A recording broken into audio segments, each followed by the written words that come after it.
A trip to almost any VA hospital will reveal the important work the Military Order of the Cooties.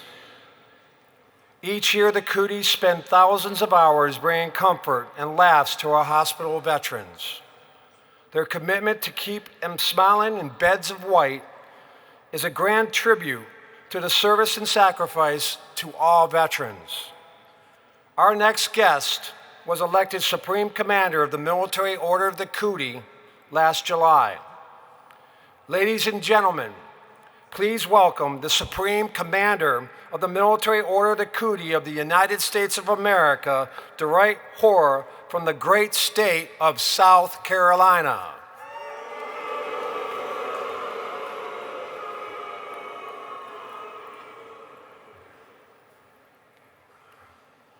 Commander-in-Chief and officers, thank you for inviting me to speak at the National Convention. Comrades, thank you for being here today. First thing I'd like to ask, all Cooties, please rise.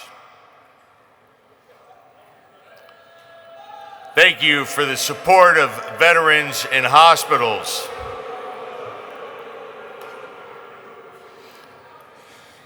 Commander-in-Chief and officers of the National Veterans of Foreign Wars National Organization, the Adjutant General and the Quartermaster General should receive our financial report here in a few weeks.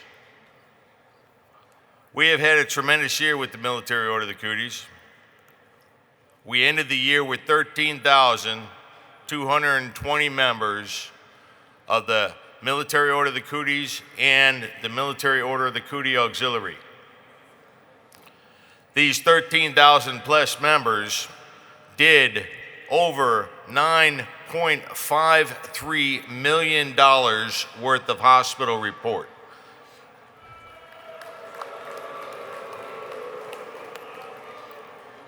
That is a tremendous amount of work, and most of this work is done individually. They don't necessarily do it in groups when they go out to hospitals and visit sick and ailing veterans. They do this most of the time individually, but I'd like to share a quick story with all of you. As I've been on my travels this year, I visited a place or a state of, what was it, I'm sorry, I'm forgetting his name right now, but the state of Kentucky, where are you at? When I visited Kentucky, they took me out to a nursing home. And a week before that, they had a birthday party for a 100-year-old Korean War veteran. When I went to this nursing home, they wanted to introduce me. And this is the importance of the Military Order of the Cootie. I saw this gentleman, he was in a wheelchair, he could barely speak. But when I looked in his eyes, I saw a man who was a bigger and greater warrior than I could ever imagine being.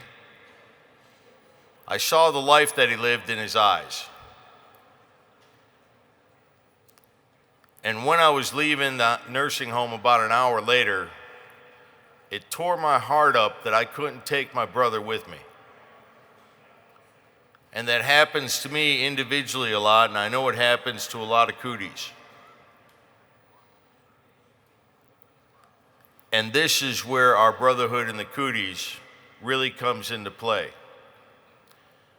Because when we enjoy our camaraderie, it re-energizes us to go out and do it again.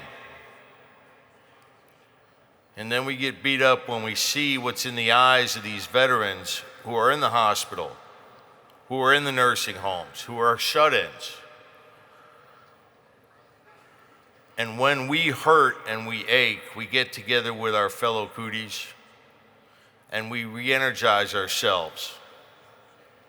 And that's something that's very important to me, something that's very important to the Cooties. And I hope you all understand that's also why sometimes you see Cooties having a little bit too much fun. Somebody got that one.